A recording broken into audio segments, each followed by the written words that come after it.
الحمد للہ رب العالمین والصلاة والسلام علی سید المرسلین اما بعد فاعوذ باللہ من الشیطان الرجیم بسم اللہ الرحمن الرحیم الصلاة والسلام علیک یا رسول اللہ وعلی آلک واصحابک یا حبیب اللہ الصلاة والسلام علیک یا نبی اللہ وعلی آلک واصحابک یا نور اللہ۔ فیضان قرآن کے سلسلے میں حاضر ہیں اور آج سورۃ الحدید کی آیت نمبر 24 سے قرآن پاک کا درس سنیں گے۔ اس سے پچھلی آیت میں اللہ تبارک و تعالی نے ارشاد فرمایا تھا، اور اللہ ہر متکبر اور بڑائی جتانے والے کو پسند نہیں کرتا۔ اب اس کے بعد اللہ تعالیٰ بخیلوں کا بیان کرتا ہے کہ بخیل لوگ بھی اللہ تعالیٰ کو پسند نہیں۔ جن لوگوں میں تکبر اور بڑائی اور فخر و غرور ہوتا ہے، بخل بھی ان کا وصف ہوتا ہے۔ چنانچہ ارشاد فرمایا، بسم اللہ الرحمن الرحیم، الذین یبخلون ویأمرون الناس بالبخل ومن یتول فإن اللہ هو الغنی الحمید۔ وہ جو بخل کریں اور لوگوں کو بخل کرنے کا کہیں اور جو منہ پھیرے، تو بے شک اللہ ہی بے نیاز حمد کے لائق ہے۔ جو لوگ خود بخل کرتے ہیں اور دوسروں کو بھی بخل کرنے کا کہتے ہیں، تو فرمایا کہ یہ خدا سے منہ پھیرنے والے ہیں۔ تو جو خدا سے منہ پھیرے، خدا کو اس کی کوئی پرواہ نہیں، کیونکہ خدا بے نیاز ہے، وہ کسی کا محتاج نہیں، وہ خود اپنی ذات کے اعتبار سے حمد کے لائق ہے، مستحق حمد ہے، اور تمام حمدیں اور تمام خوبیاں اور تمام تعریفیں اسی کے لیے ہیں۔ تو جو خود بخل کرتا ہے اور دوسروں کو بخل کرنے کا کہتا ہے، یہاں پر بخل کے دو مطلب علماء نے بیان فرمائے ہیں۔ ایک تو وہی بخل ہے کہ جو اللہ تعالیٰ کی راہ میں خرچ کرنا ہے اس سے جو ہے وہ ہاتھ کھینچ لینا، جہاں خرچ کرنے کا حکم دیا گیا وہاں نہ خرچ کرنا، جہاں خرچ کرنا چاہیے وہاں نہ خرچ کرنا۔ ایک تو یہ بخل ہے، اور اسی کا دوسروں کو کہنا کہ جیسے بعض لوگ مال کی محبت میں ایسے پاگل ہوتے ہیں کہ خود بھی خرچ نہیں کرتے اور اپنی اولاد کو بھی بولتے ہیں کہ بیٹا ذرا خرچ کرنے کے اندر دیکھ داکھ کے نا، ابھی ایسے ہی مسجدوں کو دیتے رہنا، غریبوں کو دیتے رہنا، اپنا پہلے اچھی طرح بھرنا، اپنا اتنا جو ہے وہ بینک کے اندر جو ہے مال ہونا چاہیے، اتنی اپنی یہ چیزیں تیار ہو جائے، اس کے بعد دیکھنا دوسروں کو۔ تو خود بخل کرتے ہیں اور دوسروں کو بھی بخل کرنے کا کہتے، کنجوسی کرنے کا کہتے ہیں۔ اور ایک بخل کا مطلب یہاں یہ بھی بیان کیا گیا ہے کہ یہاں پر یہودیوں کے بارے میں کلام ہو رہا ہے، اور بخل سے مراد ہے نبی پاک علیہ الصلوۃ والسلام کی عظمت و شان کو بیان کرنے میں بخل کرنا۔ جیسے تورات کے اندر نبی پاک علیہ الصلوۃ والسلام کی شانوں کا بیان موجود تھا، لیکن یہودی بقیہ تو سب بیان کرتے تھے، لیکن نبی پاک علیہ السلام کی شان بیان کرنے میں کنجوسی کرتے تھے۔ تو ان کے اعتبار سے فرمایا کہ وہ لوگ کہ جو نبی پاک علیہ السلام کی شان بیان کرنے میں کنجوسی کرتے ہیں اور دوسروں کو بھی کہتے ہیں، تو یہودی خود بھی نبی پاک علیہ السلام کی شان بیان نہیں کرتے تھے، اور اپنے جو دیگر دوست احباب اور علماء تھے ان کو بھی کہا کرتے تھے کہ بھائی نبی کی شان اتنی نہ بیان کرنا کہ ہمارے لوگ ہی مسلمان ہو جائیں۔ تو یہاں ان کے اعتبار سے کلام ہوا کہ یہ لوگ اللہ سے پھرے ہوئے ہیں، جو خود نبی کی شان بیان نہیں کرتے اور دوسروں کو منع کرتے ہیں۔ فرمایا کہ یہ اللہ سے پھرے ہوئے ہیں، اور جو خدا سے پھرے، خدا کو اس کی کوئی پرواہ نہیں۔ تو نبی پاک علیہ الصلوۃ والسلام کی عظمت و شان کو بیان کرنے میں بخل کرنا بھی اس میں داخل ہے۔ اسی لیے جیسے ایک حدیث مبارک بھی اس طرح کے مضمون کی تائید کرتی ہے کہ جیسے نبی پاک علیہ الصلوۃ والسلام کا نام مبارک سنیں اور درود نہ پڑھیں، تو حدیث مبارک میں اسے بخل فرمایا کہ یہ بھی کنجوسی ہے، اور اس کے لیے شفاعت سے محرومی کی وعید ہے۔ فرمایا کہ جس کے پاس میرا ذکر کیا جائے اور مجھ پہ درود نہ پڑے، اس کے بدترین بخیل قرار دیا، بدترین کنجوس بیان کیا۔ لہذا جو احکام شرع کا بیان ہے، جو نبی پاک علیہ السلام کی شانوں کا بیان ہے، اس کے اندر بھی بخل نہیں ہونا چاہیے۔ بعض لوگ اس کے لیے بھی ہیلے بہانے نکال لیتے، نہیں جی وہ اصل میں نبی پاک علیہ السلام کی شان زیادہ بیان کرتے ہیں تو پھر لوگ غلو کا شکار ہو جاتے ہیں، اس لیے توحید ہی ہونی چاہیے صرف۔ تو یہ بھی ایک عجیب منطق ہے۔ جب اللہ تعالیٰ نے قرآن کے اندر اس طرح کے تصور کو رد کر دیا اور فرمایا کہ جو اس انداز میں چلتے ہیں کہ خدا کا نام تو لیتے رہے لیکن رسول کا نام نہ لیں، تو فرمایا یہ بخیل ہیں، ان کو خدا کو ان کی کوئی پرواہ نہیں، یہ خدا سے پھرے ہوئے لوگ۔ تو لہذا صرف توحید بیان کی جائے اور نبی پاک علیہ السلام کی شان سے بخل کیا جائے، بیان کرنے سے بخل کیا جائے، یہ بھی کنجوس اور خدا سے پھرے ہوئے لوگوں کی نشانی ہے۔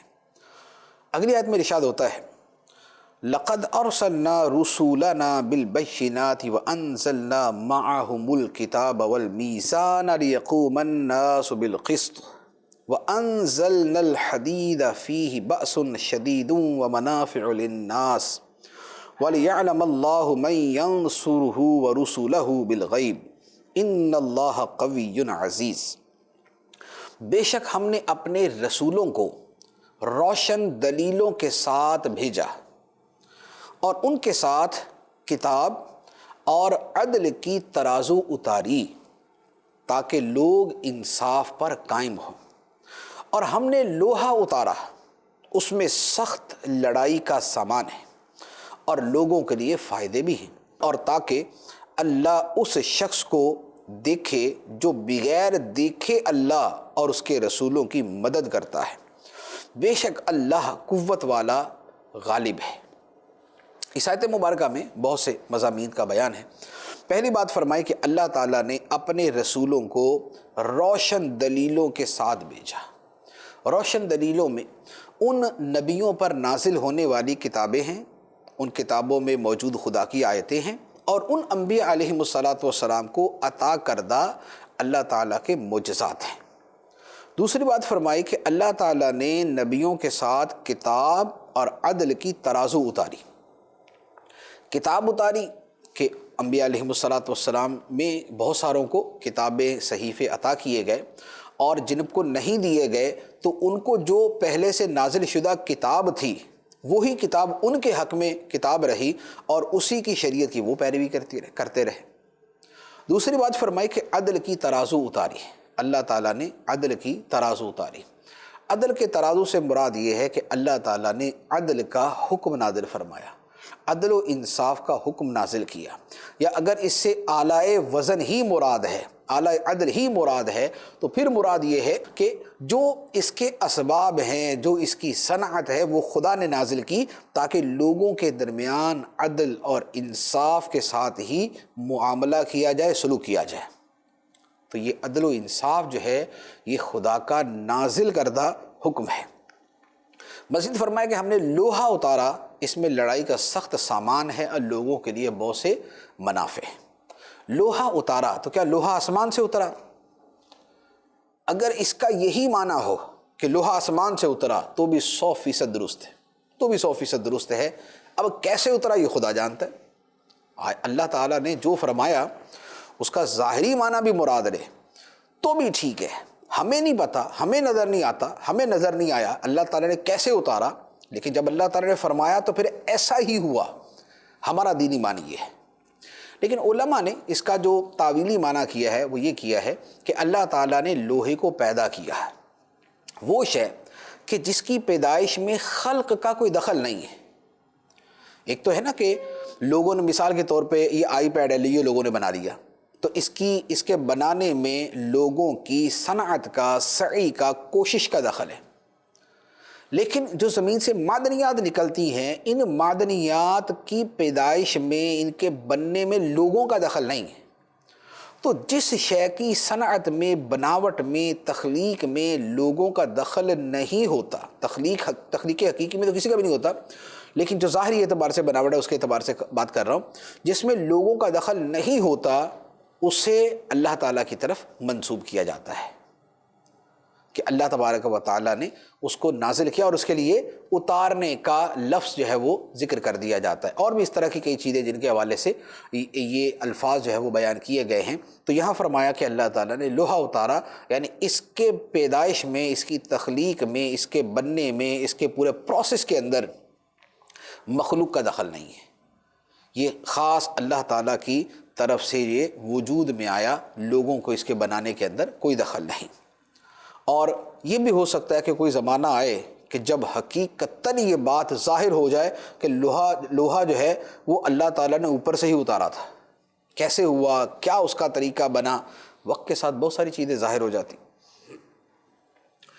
اچھا، اب لوہے کے فوائد بیان کیے، فرمایا کہ لوہے میں سخت لڑائی کا سامان موجود ہے۔ سبحان اللہ، کیا اللہ تعالیٰ نے حقیقت بیان فرمائی کہ قرآن تو آج سے 1450 سال پہلے نازل ہوا، تب لڑائی کے اندر لوہے کا استعمال تلوار کی صورت میں، ڈھال کی صورت میں، نیزوں کی صورت میں ہوتا تھا، لیکن آج کے جدید ترین دور کے اندر آپ اب بھی دیکھیں تو جنگوں کے اندر لوہے کا استعمال سب سے زیادہ ہے۔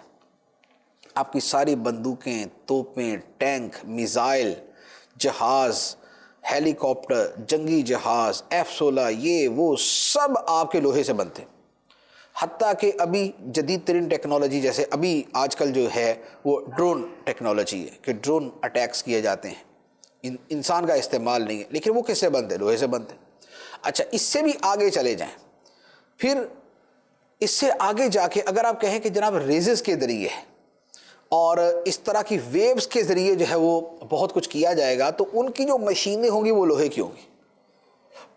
جو ریز بھیجنے کے لیے جو چیزیں استعمال ہوں گی وہ بھی لوہے کی بنی ہوئی ہوں گی۔ تو لڑائی کا جو سخت سامان فرمایا لوہے میں ہے، وہ دنیا ادھر سے ادھر ہو جائے، لڑائی کا سخت سامان لوہے کے اندر ہی موجود رہے گا۔ اور فرمایا لوگوں کے لیے بے شمار فائدے ہیں۔ تو یہ واضح ہے، لوہے کے اندر اللہ تعالیٰ نے بے شمار فوائد رکھے ہیں۔ ہماری ہزاروں نہیں، لاکھوں نہیں، کروڑوں چیزیں لوہے سے بنتی ہیں۔ ہماری چھوٹی سوئی سے لے کر بڑے سے بڑے جہازوں تک لوہے سے بنے ہوتے ہیں، اور ہمارے گھر کا سامان، ہماری دیگر چیزیں، ہماری گاڑیاں، موٹر سائیکلیں، ہماری ٹرینیں، ہماری بسیں، ہمارے جہاز، یہ سب ابھی تو بحری جہاز لوہے کے، ابھی تو بحری جہاز جو ہے وہ لکڑی جو ہے وہ اس میں کم استعمال ہو رہی ہے، اس میں لوہا زیادہ استعمال ہو رہا ہے۔ تو یہ اللہ تبارک و تعالیٰ نے منافع جو ہے وہ لوہے میں پیدا فرمائے۔ تو فرمایا کہ یہ سب اللہ تعالیٰ نے یہ جو کیا ہے یہ اس لیے ہے تاکہ اللہ تعالیٰ اس بندے کے عمل کو دیکھے جو بندہ بن دیکھے اللہ اور اس کے رسولوں کی مدد کرتا ہے۔ جیسے مثال کے طور پہ ہم لوگ ہیں، ہم نے نہ خدا کو دیکھا نہ خدا کے رسول کو دیکھا، لیکن خدا کے حکم پر اللہ کے دین کی مدد کرتے ہیں، اللہ کے رسولوں کی مدد کرتے ہیں، اللہ کے رسولوں کے کاز، ان کے مقصد رسالت، ان کے مقصد حیات کی ہم مدد کرتے ہیں۔ تو اللہ تعالیٰ نے یہ سارے اسباب ہمیں فراہم کیے تاکہ دیکھے کہ ان اسباب کو اللہ رسول کے دین کی مدد میں ہم کس طرح استعمال کرتے ہیں۔ اور فرمایا کہ یہ تم اللہ اور اللہ کے رسول کی مدد کرو، مراد تو اللہ کے رسول کے دین کی مدد ہے، لیکن جو الفاظ مبارکہ ہیں وہ اللہ اور اللہ کے رسول کی مدد، الفاظ یہ ہیں۔ تو ساتھ ہی فرما دیا کہ یہ صرف یہ تمہارے اپنے امتحان کے لیے، یہ تمہیں دیکھنے کے لیے، یہ تمہیں جانچنے کے لیے، ورنہ اللہ سبحان اللہ فرمایا قوت والا ہے، غالب ہے، قوی ہے، عزیز ہے، غالب ہے سب پہ، اسے حاجت نہیں کسی کی کہ وہ کسی سے جو ہے وہ مدد طلب فرمائے اور اسے کسی کی مدد کی حاجت ہو، ایسا کچھ نہیں۔ ہاں، وہ تمہارے ہی بھلے کے لیے، وہ تمہیں ہی جانچنے کے لیے، وہ تمہیں ہی آخرت کا ثواب دینے کے لیے تمہیں یہ احکام دیتا ہے اور تم سے مدد کا مطالبہ فرماتا ہے کہ اس کے دین کی مدد کرو۔ اب اس کے بعد آگے مزید رسولوں ہی کا بیان ہوتا ہے اور تاریخ کی ایک حقیقت کو اللہ تعالیٰ نے بیان فرمایا۔ وَلَقَدْ أَرْسَلْنَا نُوحًا وَإِبْرَاهِيمَ وَجَعَلْنَا فِي ذُرِّيَّتِهِمَا النُّبُوَّةَ وَالْكِتَابَ فَمِنْهُمْ مُهْتَدٍ وَكَثِيرٌ مِّنْهُمْ فَاسِقُونَ۔ اور بے شک ہم نے نوح اور ابراہیم کو بھیجا اور ان کی اولاد میں نبوت اور کتاب رکھی، تو ان میں کوئی ہدایت یافتہ ہے اور ان میں بہت زیادہ فاسق ہے۔ ارشاد فرمایا کہ ہم نے نوح اور ابراہیم کو بھیجا اور نبوت اور کتاب ان کی اولاد میں رکھ دی۔ جو کتاب اور نبوت کے جو دورانیے ہیں وہ دو طرح کے ہیں، ایک ہے حضرت آدم علیہ السلام سے لے کر حضرت نوح علیہ السلام تک، اور ایک ہے حضرت نوح علیہ السلام سے لے کر ان کے بعد تک۔ جو نوح علیہ السلام سے پہلے ہیں ان میں اللہ تعالیٰ نے کتابیں نازل فرمائی، جیسے حضرت عیسیٰ علیہ السلام پر کتابیں نازل ہوئی، لیکن نوح علیہ السلام کی تشریف آوری کے بعد جتنے بھی نبی آئے وہ سارے کے سارے حضرت نوح علیہ السلام کی اولاد میں ہوئے۔ اچھا وہ کس اعتبار سے؟ وہ یوں کہ حضرت نوح علیہ السلام سے نسل انسانی چلی، کیونکہ حضرت نوح علیہ السلام کے زمانے میں جو طوفان آیا تھا اس سے سارے انسان ختم ہو گئے تھے، اور کشتی سے جب حضرت نوح علیہ السلام اترے اور آپ کے ساتھی اترے تو ساتھیوں کی اولاد نہیں چلی تھی، حضرت نوح علیہ السلام کی اولاد چلی تھی۔ اس لیے حضرت نوح علیہ السلام کو آدم ثانی کہا جاتا ہے، کہ جیسے تمام انسانوں کے باپ حضرت آدم علیہ السلام، اسی طرح تمام انسانوں کے باپ حضرت نوح علیہ السلام، کہ حضرت نوح علیہ السلام کے بعد کے جتنے انسان ہیں وہ سب حضرت نوح علیہ السلام کی اولاد ہیں۔ تو جب سارے انسان حضرت نوح علیہ السلام کی اولاد ہیں جو آپ کے بعد آئے، تو پھر جتنی کتابیں نازل ہوئیں لازمی بات ہے آپ کی اولاد میں نازل ہوئی، جتنے نبی آئے وہ آپ کی اولاد میں آئے۔ تو یوں فرمایا کہ حضرت نوح علیہ السلام کی اولاد میں ہم نے کتابیں اور نبی رکھ دیے۔ دوسری بات فرمائی حضرت ابراہیم علیہ السلام کہ ہم نے ابراہیم علیہ السلام کی اولاد میں کتاب اور نبوت رکھ دی۔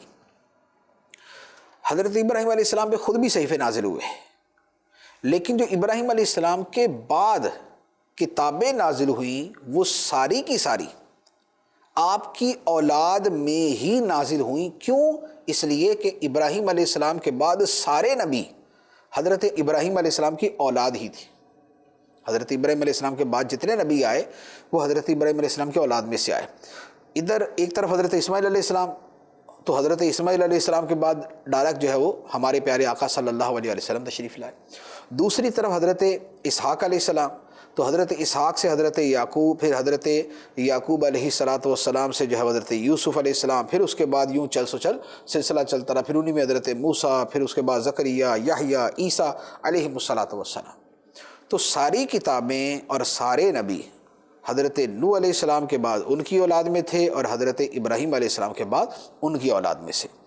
اب حضرت نوح اور حضرت ابراہیم علیہ السلام کی جو اولاد تھی، فرمایا کہ ان کی اولاد میں بہت سے ہدایت یافتہ لوگ تھے، اور کثیر منہم فاسقون، اور بہت بڑی تعداد فاسقوں کی تھی، نافرمانوں کی۔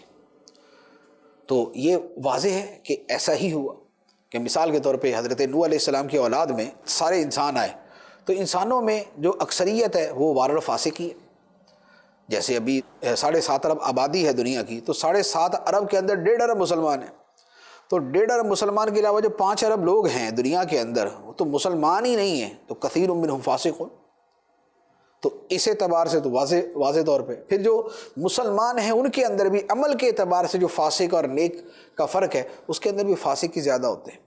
اسی طرح حضرت ابراہیم علیہ السلام کی اولاد، حضرت ابراہیم علیہ السلام کی اولاد میں ایک طرف تو حضرت اسماعیل علیہ السلام، دوسری طرف حضرت اسحاق علیہ السلام، ادھر سے بنی اسماعیل ادھر سے بنی اسرائیل۔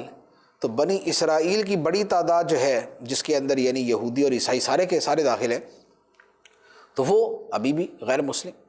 دوسری طرف بنی اسماعیل، حضرت عیسیٰ علیہ بنی اسماعیل سے نبی پاک علیہ السلام آپ کی امت جو ہے وہ مسلمان سرکار دو عالم صلی اللہ علیہ وسلم کی امت۔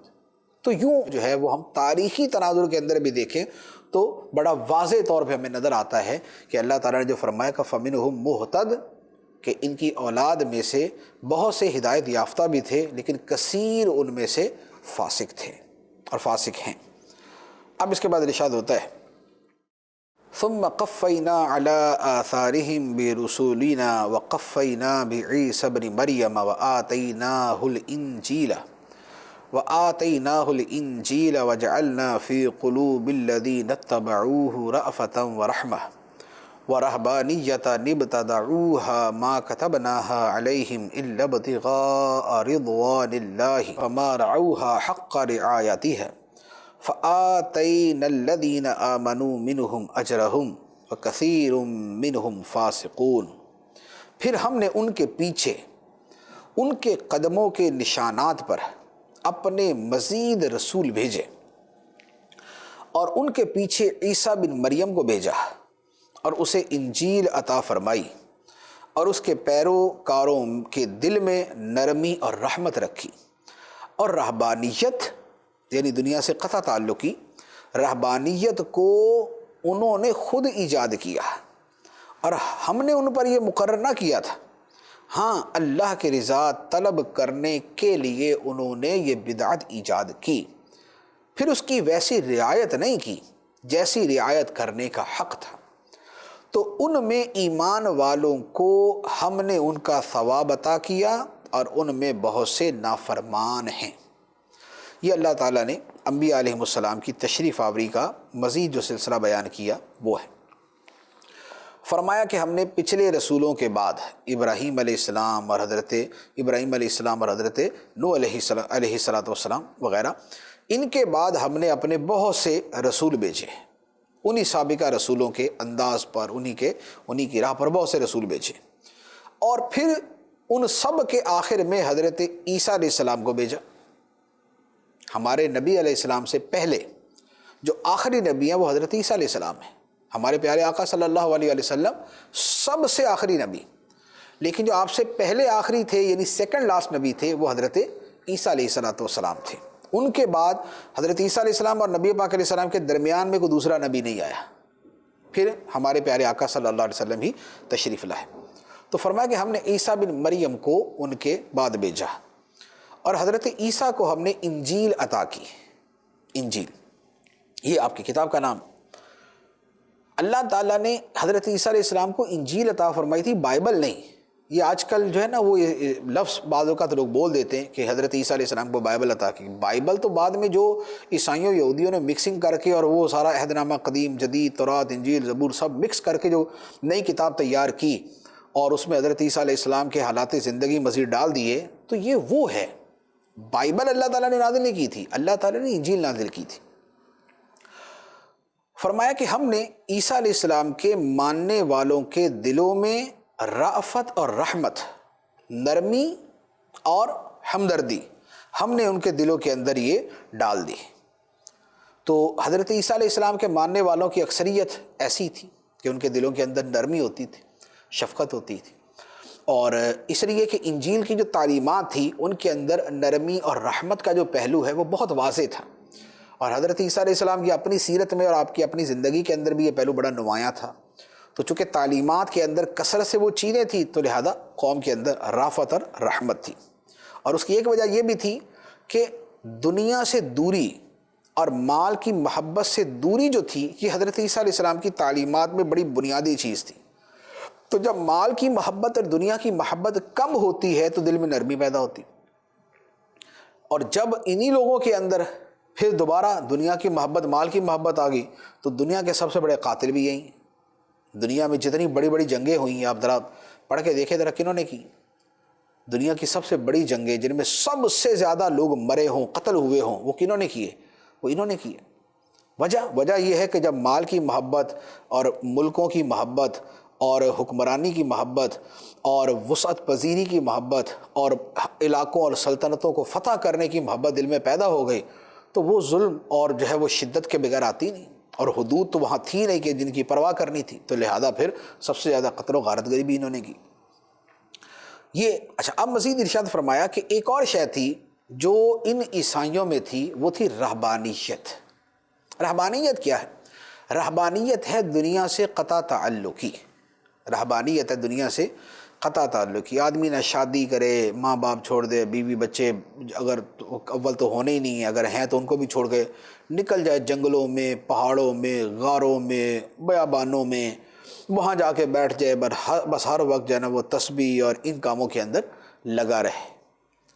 تو یہ جو طریقہ تھا اللہ تعالیٰ فرماتا ہے ابتدعوہا، یہ انہوں نے خود ایجاد کیا۔ اللہ تعالیٰ نے حکم نہیں دیا تھا جنگلوں میں نکل جاؤ، انسانی آبادیوں کو چھوڑ دو، ماں باپ کو چھوڑ دو، بیوی بچوں کے حقوق نہیں ادا کرنے یا شادیاں نہیں کرنی، یہ اللہ تعالیٰ نے حکم نہیں دیا تھا۔ فرما ابتدعوہا، یہ خود بنائی تھی۔ ما کتبناہا علیہم، ہم نے ان پہ فرض نہیں کیا تھا۔ انہوں نے کیوں بنائی؟ الا ابتغاء رضوان اللہ، اللہ کی رضا چاہنے کے لیے۔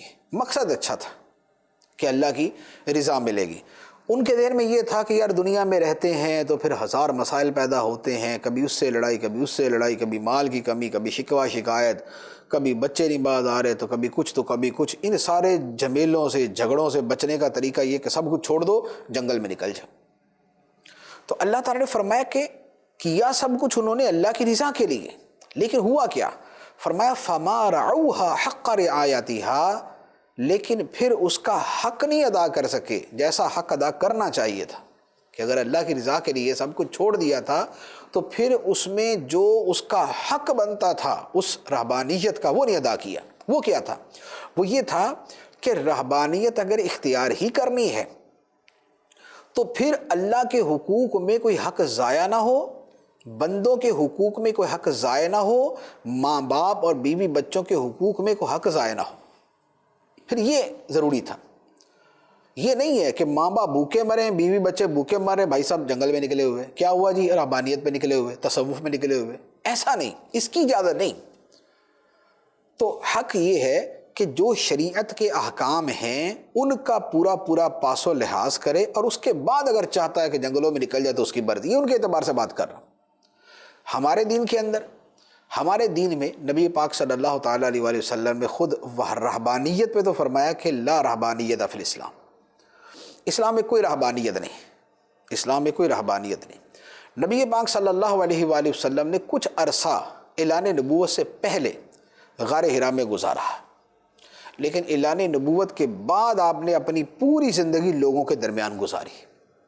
آپ نے شادیاں بھی کی، آپ نے آرام بھی کیا، آپ راتوں کو سوتے بھی تھے، آپ دن میں روزہ کبھی رکھتے کبھی نہیں بھی رکھتے تھے، آپ نے جہاد بھی کیا، آپ لوگوں کے ساتھ مل کے کھانا بھی کھاتے تھے، آپ نے سادہ غذا بھی کھائی، آپ نے جو ہے وہ بکرے کی ران بھی تناول فرمائے، آپ نے مرغی کا گوشت بھی کھایا، آپ نے جو ہے وہ دنیا کے لذائذ سے لطف اندوز بھی ہوئے، لیکن سادگی بھی اپنائی۔ گھر کے اندر سادہ بستر تھا، سادہ بچھونا تھا، تھوڑا سا جو ہے وہ جو رکھے ہوتے تھے، پانی کا ایک مشکیزہ ہوتا تھا، سادہ سی بالکل زندگی تھی۔ مال و دولت جمع نہیں کیا، گھر کے اندر سونے چاندی کے ڈھیر نہیں لگائے، مال کبھی آیا تو اللہ کی راہ میں دے دیا، مال کبھی آیا تو اللہ کی راہ میں دے دیا، غریبوں کی مدد، یتیموں کی مدد، بیواؤں کی مدد، فقیروں کی مدد، محتاجوں کی مدد۔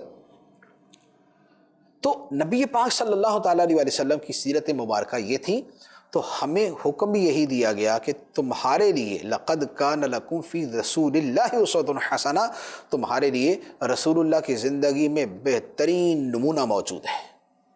تو ہمارے لیے جو اتباع ہے، جو پیروی ہے، وہ پیارے آقا صلی اللہ تعالیٰ علیہ وآلہ وسلم کی۔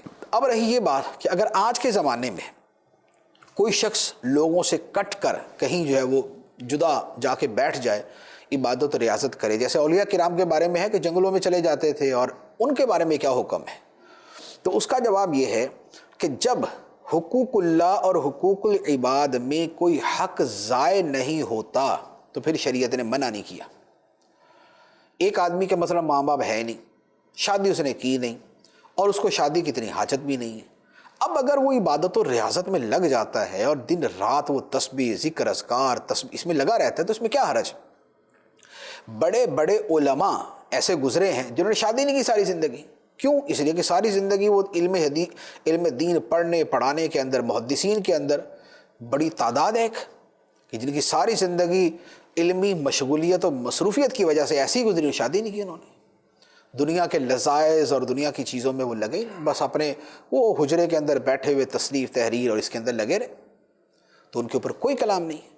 تو علماء ہیں، محدثین ہیں، مفسرین ہیں، فقہاء کرام ہیں، اسی طرح اولیاء اعظام ہیں، اولیاء اعظام ہیں، صوفیاء کرام ہیں، تو اگر انہوں نے بھی اس طرح زندگی گزاری تو جب شریعت کے کسی حکم کو فراموش نہیں کیا اور اس کو ضائع نہیں کیا لوگوں کے حق کو، تو پھر ان کا ساری زندگی محض عبادت میں لگے رہنا اور کہیں چلے جانا، اس کے اندر کوئی حرج نہیں ہے، یہ ٹھیک ہے، اور یہ اکابر بزرگان دین اور سلف صالحین سے بالکل جو ہے وہ مروی ہے۔ حضرت ابو ذر غفاری رضی اللہ تعالیٰ عنہ بھی مدینہ منورہ سے ہٹ کر ایک جنگل کے اندر رہتے تھے، اور بھی کثیر صحابہ اکرام، تابعین، تبع تابعین اس طرح کے ملیں گے جن کی زندگی ایسے گزری، تو اس میں کوئی حرج نہیں ہے۔ اللہ تعالیٰ نے کہیں یہ فرض نہیں کیا کہ لوگوں کے اندر ہی رہنا ہے، لوگوں کے درمیان میں رہے، یہ کہیں قرآن حدیث کے اندر فرض نہیں ہے۔ ہاں یہ ہے کہ ایک آدمی کا رجحان، اس کے مزاج، اس کی طبیعت، بہت ساری چیزیں مل کے اس کو اس کے اوپر جو ہے وہ کوئی فیصلہ لینے پہ مجبور کر دیتی ہیں، تو خلوت افضل ہے یا جلوت افضل ہے؟ اسی لیے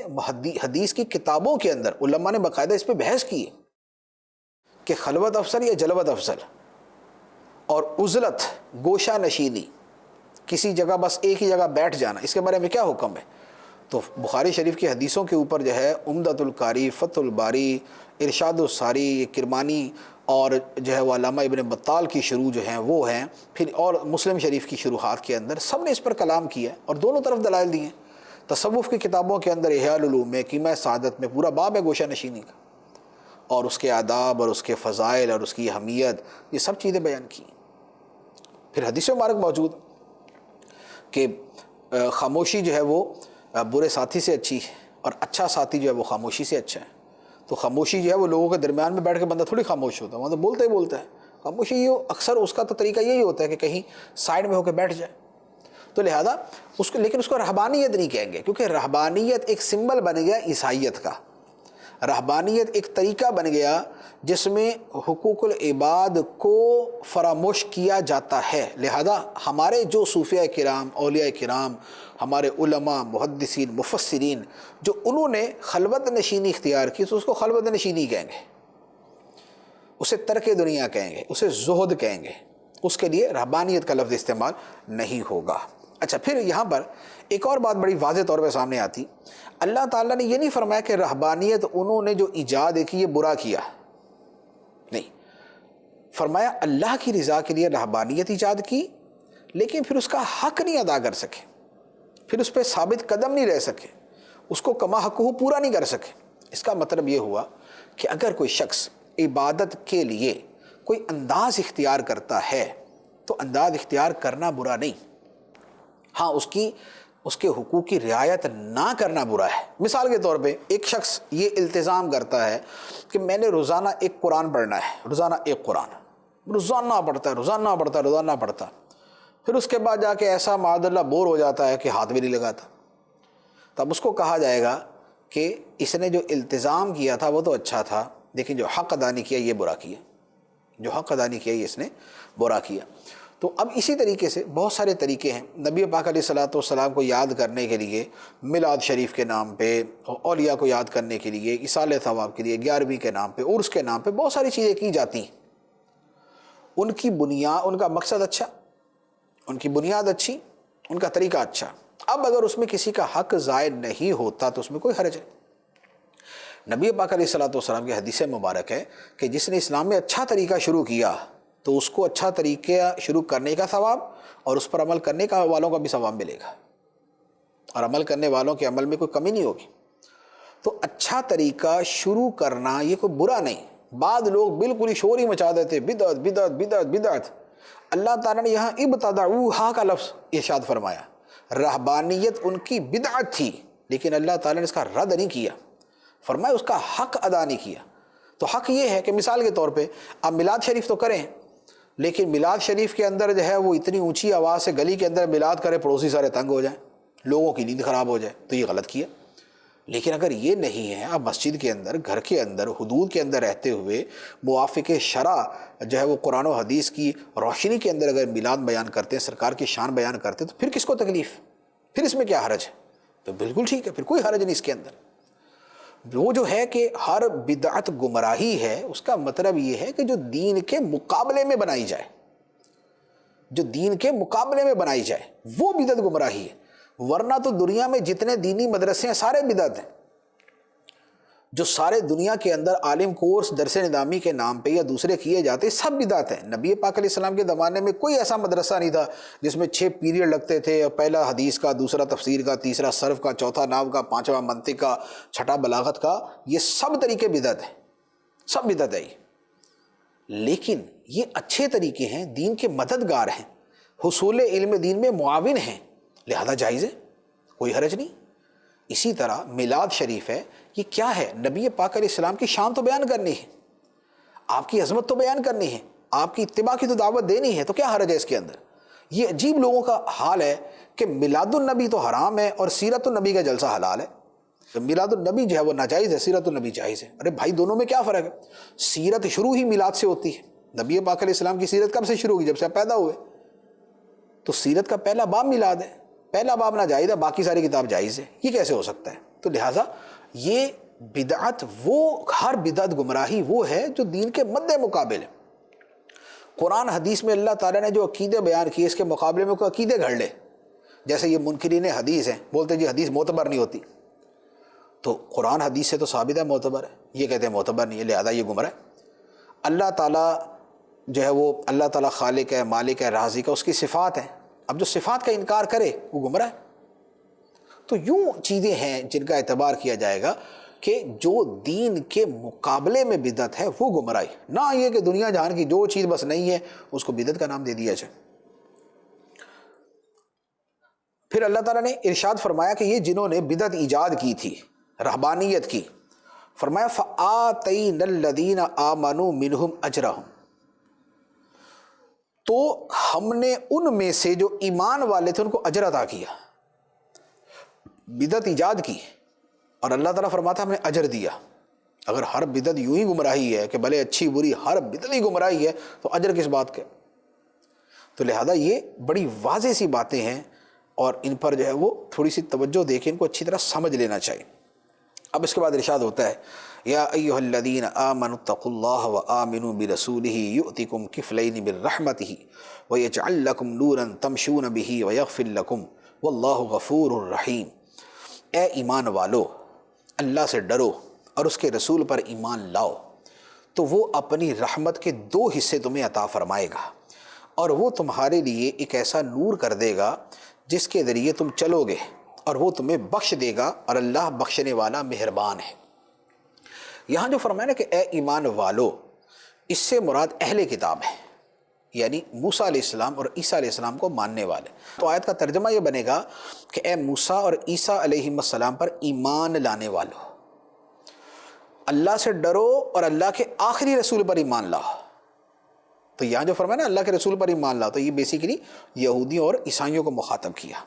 فرمایا اللہ سے ڈرو اور اس کے رسول پر ایمان لاؤ، اللہ تعالیٰ اپنی رحمت کے 2 حصے تمہیں عطا فرمائے گا۔ جو پہلے رسولوں پر ایمان رکھا اس کا بھی اجر دے گا، اور جو آخری نبی پر ایمان لائے اس کا بھی اجر عطا فرمائے گا۔ اور پھر مزید یہ کہ قیامت کے دن پل صراط پہ تمہیں نور عطا فرمائے گا جس کی روشنی میں تم چلو گے۔ یہاں پر ایک بات بڑی واضح طور پہ میں عرض کروں، جیسے یہاں پر فرمایا کہ اے ایمان والو، اور اس سے مراد اہل کتاب، تو یہ قرآن پاک نے جو فرمایا ہے یہ اس معنی کے اندر ہے۔